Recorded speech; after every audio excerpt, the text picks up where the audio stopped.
Se liga nessa aula que o economista e professor André Roncalha deu durante uma participação no podcast Inteligência Limitada. Em praticamente 3 minutos, ele resume de forma brilhante e muito didática como a imprensa forma as narrativas econômicas que têm manipulado e prejudicado o trabalhador. Milton Friedman publica um artigo e ele publica assim: a responsabilidade social das empresas é maximizar o lucro do acionista. Ou seja, a empresa não tem que se preocupar com poluição, não tem que se preocupar com o bem-estar do trabalhador nesse sentido. O trabalhador tem que ser produtivo, a empresa tem que usar o trabalhador produtivo, mandar embora quem não é produtivo, lucrar o máximo e distribuir esse valor para o acionista, que o acionista pega esse dinheiro e vai investir em novas empresas. Vai criar novas empresas, vai gerar inovação e assim por diante. Então inicia uma era que você faz o quê? Vamos descontar o salário que os grandes executivos, as grandes corporações pagam. Descontar o imposto. Descontar o imposto que as grandes corporações pagam.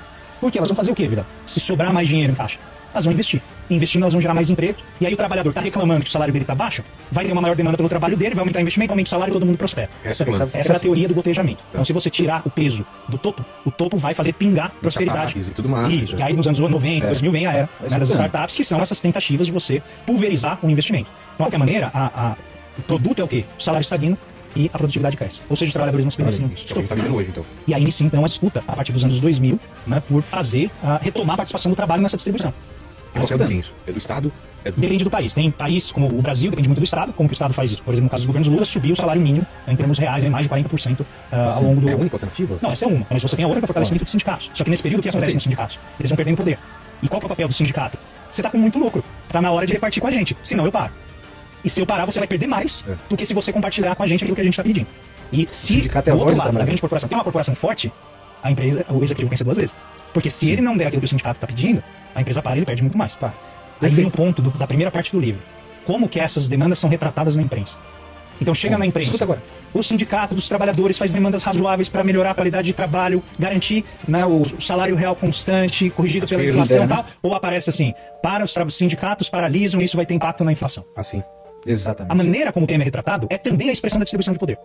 O outro lado é exatamente a pergunta: por que chega esse tipo de narrativa na imprensa? Tô dizendo que é sempre assim, mas é majoritariamente assim. Porque quem que investe, quem que anuncia nos veículos de imprensa?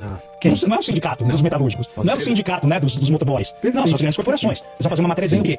É preocupante o avanço do sindicalismo sobre a estabilidade da economia. Entendi. O aumento exagerado dos salários ameaça o controle da inflação. Então essa dinâmica distributiva que produz desigualdade, pegando só uma partezinha aqui do sistema, né? Ela é representada assim. Esse pessoal, o que é um lobby? O lobby é a representação de um interesse que pode ter impacto tanto no mundo corporativo, no sentido de agrupar empresas, empresários na defesa de uma agenda qualquer, quanto no Congresso. Você tem, por exemplo, a gente até cita vários exemplos aqui, né? Então, desde a da CNI, passando, por exemplo, pelo sindicato dos enfermeiros, né? Teve a discussão do piso salarial da enfermagem. Só que tem uma diferença, que é o lobby patronal, que em geral vem com o lucro das empresas, e o lobby laboral, que está vindo com a força dos trabalhadores. Qual dos dois você acha que é mais forte do ponto de vista político e econômico? O pior é que no final a narrativa da mídia saiu vitoriosa, porque jogou o trabalhador contra o sindicato, os sindicatos foram enfraquecidos, sindicatos enfraquecidos, trabalhadores sem poder de barganha. Quem vence é o patrão.